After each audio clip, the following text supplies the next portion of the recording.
Hey, welcome back to the channel. It's awesome that you're tuning in. Today's video we're going to have a crazy thing to look at. This is the GPD Win Mini.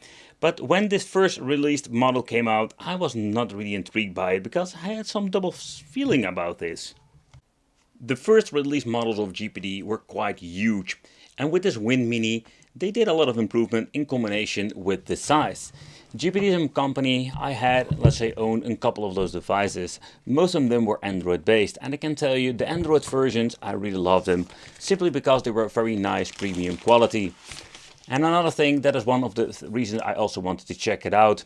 High quality premium products from GPD. And this new clamshell design is absolutely stunning. And this is the thing I just want to, let's say, also showcase. This is actually like a duo hybrid device with a built-in keyboard. But after using this thing for some time, I was really appreciating the keyboard because this comes really handy. The device itself is also called the GPD Win Mini, the R7. What really intrigued me is the CPU they're using. It's the AMD 7840U. It comes with 32GB of, let's say, RAM and 2TB of storage. In consideration, there are different models out there, but this particular model, oh boy, it's absolutely a beast when it comes to playing some AAA games. And that was one of those things that really intrigued me. It's over 500 grams when it comes to the weight itself, but I think it's not to the point that it's really uncomfortable. A great example is the Steam Deck. This thing weighs over 600 grams, to give you like a comparison with another device. So when you're doing this side-by-side comparison with a Steam Deck, okay, you can also use an ROG Ally, for example, but I just want to have these two. Of course, price point wise, this thing is almost like twice the money of a Steam Deck, but of course functionality wise it's completely different, where this thing runs on SteamOS, and of course you can get yourself maybe an ROG Ally that costs around like $700, and this thing goes around like 1,000 or so, depending what kind of model. But when you're looking at functionalities, yeah, this thing is maybe like 100 grams heavier, but it is of course bigger and different when it comes to like comfortability. This is more like a hybrid device, and this is actually why you're just paying for it. It's super compact. It's not even that loud when it comes to like full, let's say, the full power of the fan itself. But with the AMD chip inside, this thing is super, let's say, powerful and very compact. And at the point I'm just using this, especially when you're looking at the Windows when you look at the Windows device like the ROG Ally, yeah, I'm missing the physical keyboard. This is one of the things I'm really start missing now, where I had double feeling with this thing in the beginning. I have absolutely now like a situation that I'm missing the keyboard compared with a physical one or in, let's say, in digital one. Let me know, yeah, what do you think of this? Do you really think this size is something that matters to you? So where this thing is lighter than a Steam Deck, take consideration it's not the OLED version, it's the first edition 512GB. This thing is a very compact design and absolutely crazy when it comes to the overall power. And later on we'll check out the performance. The clamshell design is something you don't see very often, and it makes me, let's say, quite exciting. And that's also like one of the keys I just wanted to have it, to check it out here on the channel. So you can just actually see also at the bottom part, it's all very flat. Not to the point that it's not going to be like really, let's say, not comfortable at all. I have seen it like with cheaper devices where we had more, let's say, ergonomic needing, simply because the system was not like comfortable to hold for some time, and I didn't experience this. But when it comes to the GPD, we also have the upgrade kit, and they call this the dedicated grip for the GPD Win Mini. And with this, we can actually like slap some extra grips on and makes it more comfortable. But how actually comfortable it is, that is when we're going to also chit chat. And the kit itself contains the screwdriver, some extra pieces plastic for testing, and that's actually it. So let's screw them on and let's chit chat about them, how comfortable I think they are. Okay, so the biggest downside is I think you cannot really put it on your table anymore. But how about the comfortability? So what I've noticed that, yep, it is more comfortable to a certain level. So first of all, when you're looking at it, you will place your middle finger in here.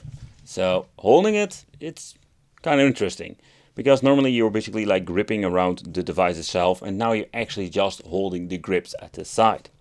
So what is also a kind of a, let's say, there's been like a positive and negative thing. So when holding it, it is positive, absolutely like more comfortable. But if you're going to be holding it like this, it's more difficult to go to the D-pad. And where you can just like move your hands around, it's going to be slightly more difficult.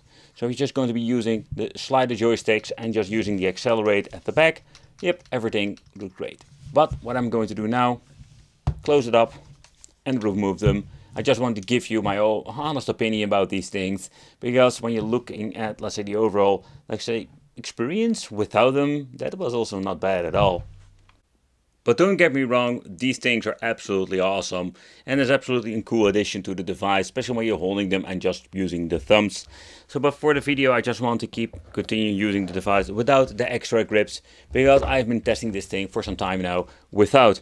And I can just tell you, it's absolutely comfortable. But let's get into some gaming, but also how is the overall experience. So first of all, it comes with a beautiful, let's say, touchscreen, so we can do a lot of functionalities over here. So we have the touchpad over here that we can use, and if you're going to be looking at the back, then finding over here a special switch. And with the switch we cannot not switch like the Nintendo Switch. No, we can just actually like switch it to over here, to give you like a better look, to the mouse. And what means actually when you're going to be opening it up again, you can just use certain buttons as a key, basically as a mouse, and that's kind of cool, to be honest. For example, if you're going to be navigating, you want to use the mouse function, you can just do it like that. And it's one of those cool extra features. You can just like click and use it. And I think the combination of the trackpad and basically the back buttons, it's a great combination. But one thing you don't need to forget to basically put it back to joystick if you want to play some games. Otherwise it will not recognize in the game, and you need to do it before you're actually going to be starting it up. But again, another thing what gave me like the biggest, let's say, doubt about this thing is the keyboard itself. So how was that experience? But what kind of connections and things are we going to find at the back? So I already mentioned the switch for the mouse and for the joystick. We're having an jack output. We're having an option for micro SD card. This special connection over here is for communication through, let's say, a GPU upgrade, what I understand of. I don't own it. Maybe in the future will be cool to check it out. And we're having two USB ports. One is basically the USB 4 port and also is for charging. But what I find absolutely amazing with this, when it comes to the USB 4, we can even use it like in OTG mode. This would not be something I'm going to be using for like making a letter or something like that. Absolutely not.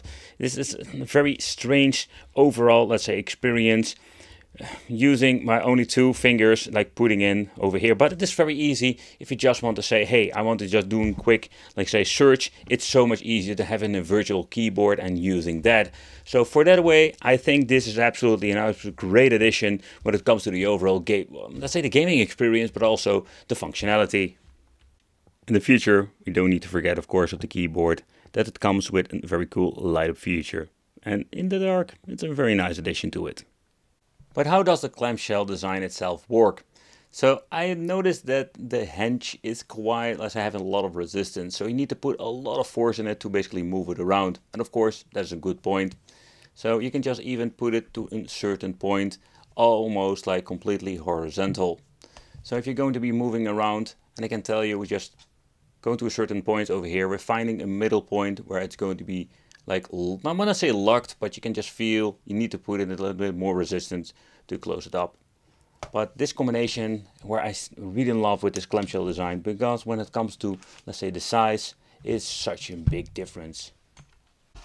Okay, so let's start off with some Street of Rage and of course D-pad gaming. And this is exactly what I mean. So when you're having the grips basically at this side of the device, it's not going to be any comfortable playing with the D-pad. I need to, let's say, get in like a weird situation going on with my hands.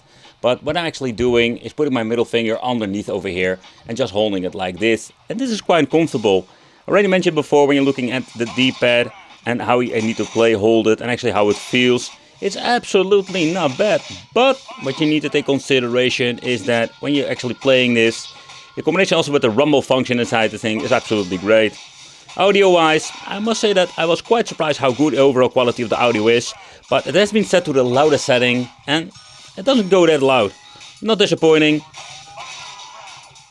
but I wish there was a possibility for that. So when it comes for D-pad gaming or retro gaming, this thing is absolutely great. If you can find the right, can say, comfortable way for your hands. But if you're having very small hands, I think this can be an issue in overall when it comes to the overall experience.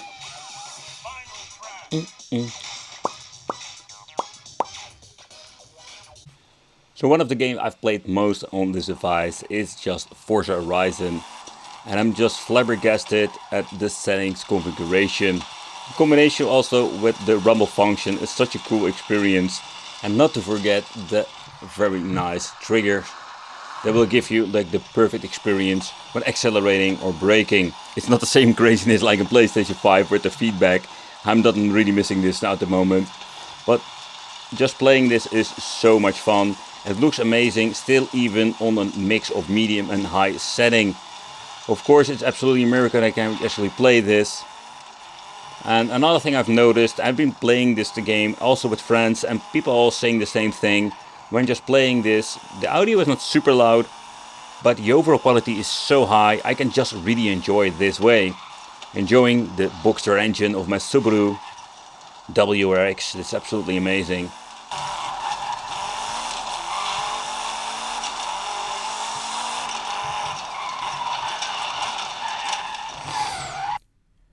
So let's start with some emulation testing. Upscaling PlayStation 2 to 1080p.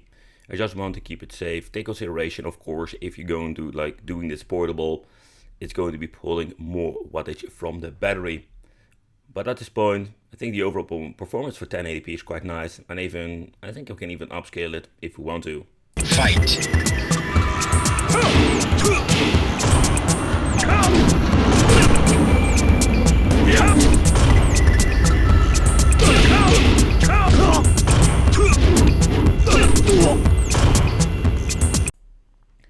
Alright, so when you're looking at the PlayStation Portable, even set to 10 times resolution, pushing this thing to the limit, you can just see it pulls 15 watts. So if you're going to want to have like perfect overall emulation, and we're going to be docking this, having like power source externally, we have more wattage than we even having like perfect emulation without any overall, let's say, dips here and there.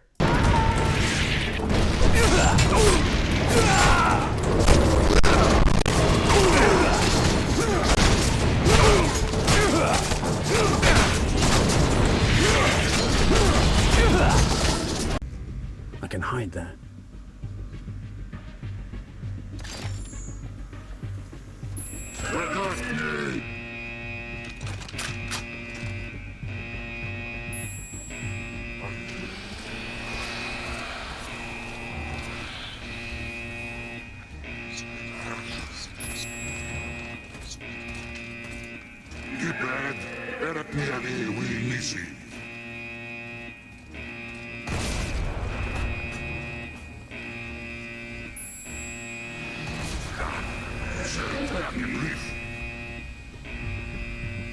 I'm bleeding hell.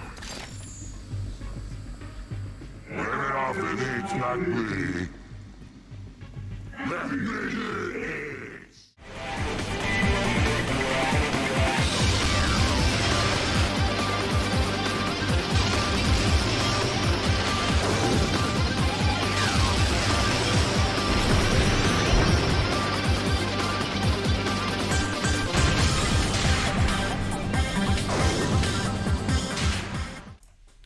But now you can actually see that with more power through the adapter, because of the limitations, you can also set up that it's going to be pulling more wattage from the battery. But let's be honest, then it's going to be absolutely a power energy monster, and the portability of the device isn't going to be not really portable anymore, because it will drain the battery so fast it makes no sense whatsoever. But this is more like an example to showcase what are the differences when you're going to be plugging it in, swapping around with the wattage. You can see now we have enough power to actually run this on 4K whatsoever. So it would be cool if you're going to be docking this thing, maybe even with an external GPU, that would be more crazier. But out of the box, this thing is capable of running a lot of cool stuff, and even upscale to higher resolutions. And I can tell you it's very difficult also to showcase on a video when I'm basically projecting it on a tiny screen, but I can tell you on the display itself it looks crisp and clear. But when it comes to the programs on the device itself, there's a lot of stuff that we can actually do with this. We can now mess around with the TDP and also other settings. So first of all, we have the motion assistant. That's one of those products that are implemented inside of the software. It's absolutely great, and we can just mess around with it. The gyro input, everything gyro simulate, gyro enabled, and even the hotkeys. So there's a lot of, let's say, configuration that we can actually do with this. And so this is absolutely one of those things that I find very appealing with the products too. So then over here we're having the wind controls, where we can even customize the back buttons, or at least the L4 and R4 are actually not back buttons in this case, but they just call it like that. The mouse model customization can be done here. Hey, my friend Amy Chicken is going to play some Darius Boost, wondering what he's doing. And yeah, next up there is also kind of different software that we can do. Another piece of software is AMD software, the Adrenaline Edition. So in other words, what we can do with this is also mess around with the software. You can actually see what kind of games I've been playing and what kind of information is pulling from Steam. But you can just see that I still need to update my drivers if I need to. So there's a lot of stuff going on over here. And okay, so let's download the drivers. Let's do some more testing. But what I think it's quite interesting to see what we can actually do over here. With a look at over, let's say, presentation, games, and overall a very nice piece of software. And you can just mess around in here if you want to.